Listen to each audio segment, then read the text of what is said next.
nous l'a donné. Oui, bonjour. Effectivement, les mots que vous employez, les qualificatifs, sont tous aussi intéressants les uns que les autres. Le premier point qui est important, c'est d'abord de dire qu'il n'y a aucun souci à désigner les choses pour ce qu'elles sont, c'est-à-dire cette deuxième vague ou cette deuxième phase ou ce deuxième temps de l'épidémie pour ce qui apparaît, c'est-à-dire avec une augmentation des hospitalisations, de la réanimation et du nombre de décès. Le point important est de comprendre ce qui en est la cause. Et ce qui nous différencie pour beaucoup d'entre nous est de savoir s'il s'agit d'une responsabilité collective ou bien s'il s'agit d'une évolution complète d'une phase épidémique entre un virus et nos sociétés. Et si l'on fait l'analyse de tout cela, il s'agit de points de vue totalement différents sur lesquels on peut comprendre que les mesures à prendre ne sont pas du tout les mêmes. Je m'explique. Nous venons de publier hier une étude qui a repris sur les 188 pays du monde qui ont eu au moins un cas de Covid et au moins 10 décès sur leur territoire, l'ensemble des déterminants qui ont contribué à expliquer la mortalité sur les 8 premiers mois de cette épidémie.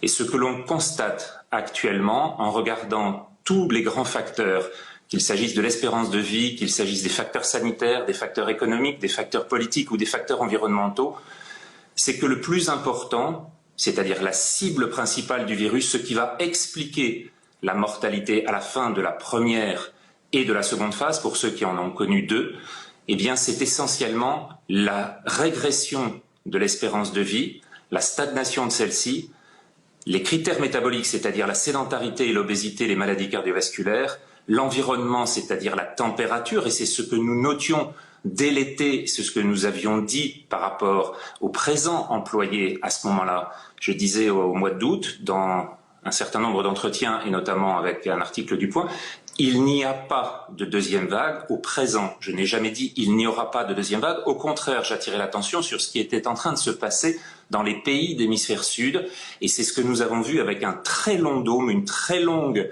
phase épidémique qui a duré pendant tout l'hiver austral là-bas, et en voyant qu'à partir de là, ces données sur les pays européens allaient se produire très probablement en symétrie et de la même façon.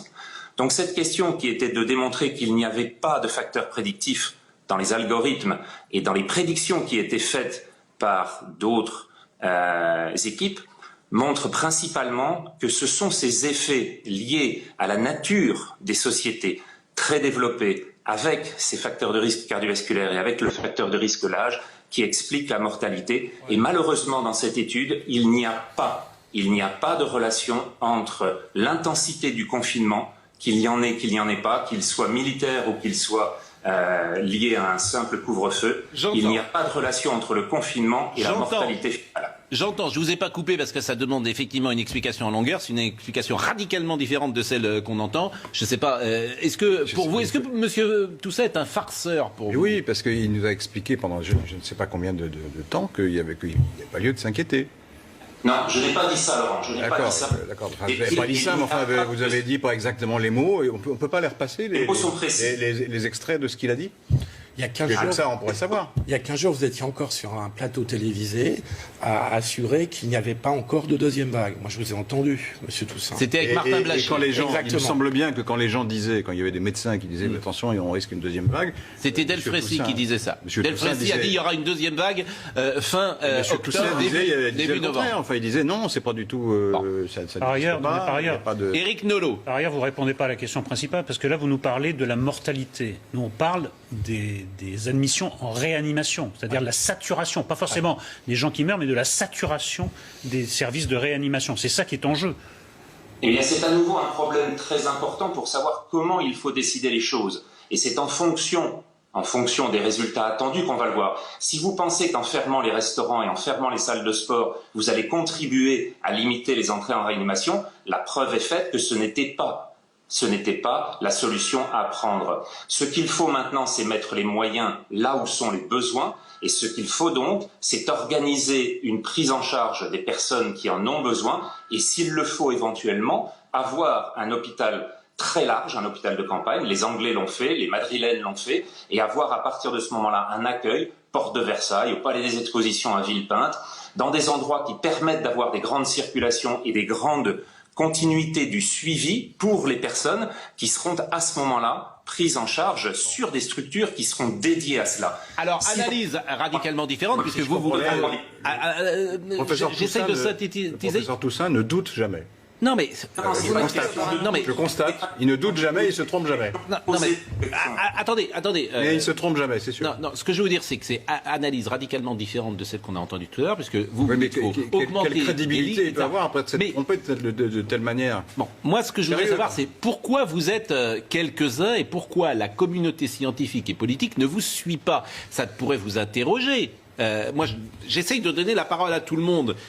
Vous êtes crédible à mes yeux, puisque vous êtes professeur de physiologie, je le rappelle, à l'université Paris-Descartes. Vous êtes directeur de l'Institut de recherche biomédicale et d'épidémiologie du sport. Donc, vous êtes une parole crédible. Et c'est pour ça que vous avez la parole. Mais je vous pose la question, pourquoi personne ne vous suit, ou la majorité ne vous suit? La question que vous posez est celle non seulement de la crédibilité, mais surtout celle de la réalité des analyses. Il n'est pas question, et là non plus, je réfute cette idée que je ne doute pas. Évidemment qu'on doute à chaque fois sur les questions, évidemment que nous nous sommes tous trompés, y compris sur la hauteur des vagues, sur les éléments qui allaient en donner les succès. Ce que l'on voit sur ces phases successives, c'est qu'il y a des facteurs explicatifs et il y a des facteurs que l'on croyait prédictifs. C'est sur ces facteurs-là que finalement s'est faite la décision initiale, et c'est sur ces facteurs-là que vont se faire les nouvelles décisions. Est-ce que l'on va reconfiner? La réponse est oui, c'est écrit dans les plateaux, c'est écrit dans les dossiers, et ce reconfinement ne sera pas suivi d'effet parce que le précédent, sur la vague précédente, n'a pas montré de contribution. Ce qu'il faut bien voir, c'est que dans une méthode... Attendez, le précédent confinement, selon vous, n'a servi à rien, c'est ce que vous dites? Parce que mathématiquement, moi j'ai vu qu'il avait fait baisser le nombre de décès et le nombre d'incidences. Pourquoi vous dites que ça a servi à rien? Ce que les papiers ont montré, y compris dans Science et dans Nature, dans les plus grands journaux, était la reprise des algorithmes prédictifs du début de la phase de février qui ont été ensuite réutilisés a posteriori. Or, si on l'analyse, on voit que le temps de doublement et le taux de croissance de la maladie est déjà en train de diminuer avant les confinements dans les grands pays européens.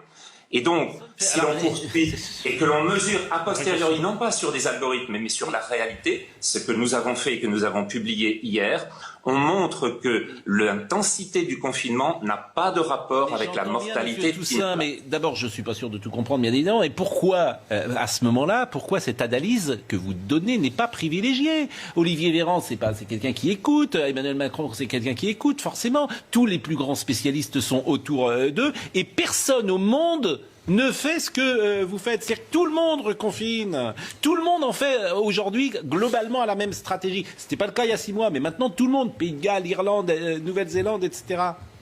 Non, absolument pas. Vous avez plusieurs pays qui n'ont pas cessé de ne pas confiner, qu'ils soient en Asie comme la Corée du Sud, avec des confinements très locaux, mais surtout une technique d'isolement, de traçage qui était sur le diagnostic au début de l'épidémie, là où c'était encore contrôlable. Maintenant, ça ne l'est plus en France. Et l'autre pays qui est l'exemple, le contre-exemple absolu des estimations et des simulations qui avaient été faites initialement, c'est la Suède, qui n'a toujours pas de réascension actuelle, contrairement à tous les autres pays européens. Et ça, c'est un point majeur, puisqu'on leur avait prédit initialement 70 000 décès. La question de l'immunisation collective qui est en train de se faire en Suède et à laquelle finalement contribuent les stratégies actuelles en France parce qu'on court derrière, mais ce que l'on voit avec la campagne de tests, 100 000 tests positifs chaque jour, ça veut dire qu'on a 3 millions de personnes qui sont immunisées à la fin de chaque mois. Ça change considérablement le taux de propagation du virus et l'interaction qu'il va avoir avec la population française. Certains médecins, parce que la communauté scientifique se divise sur tous les sujets, c'est quand même ça la leçon du Covid, c'est la perte de crédibilité dans la parole médicale, nous expliquent que l'immunité n'est absolument pas garantie quand vous avez contracté une fois le virus. Donc votre raisonnement déjà, il n'est pas suivi par certains de vos confrères. Et j'ajoute qu'en Suède, ça augmente quand même, ça réaugmente. Non, pas le nombre de décès. Le nombre de décès n'augmente pas en Suède et ils sont à 500 contaminations par jour depuis le mois d'août. Donc il va peut-être y avoir une réascension avec l'hiver, ce serait important, mais c'est pas le cas. Par contre, ce que l'on voit, c'est qu'il y a quantité, au contraire, de scientifiques dans le monde, et ceux qui ont signé en particulier la déclaration de Great Barrington, qui montrent que on voit bien que le confinement est une solution catastrophique sur le plan économique et social, et que cela vont coûter des morts considérables l'année prochaine, et que l'inverse, celui de la positivité et l'effet positif, n'est pas garanti par J'entends bien. L'immunité collective, vous n'avez pas répondu à la question d'Éric Nolot. L'immunité collective, si on l'a chopé une fois, on peut le rechoper une deuxième fois. C'est exceptionnel dans les publications. Il y a moins de 20 cas qui ont été publiés dans le monde. D'accord. Pour bon, ça, 30 millions de personnes contaminées, ça fait quand même une probabilité faible. Bon, merci Monsieur Toussaint. L'idée, c'est quand même de donner la parole à des gens qui, effectivement, sont crédibles, forcément. Moi, j'ai passé mon temps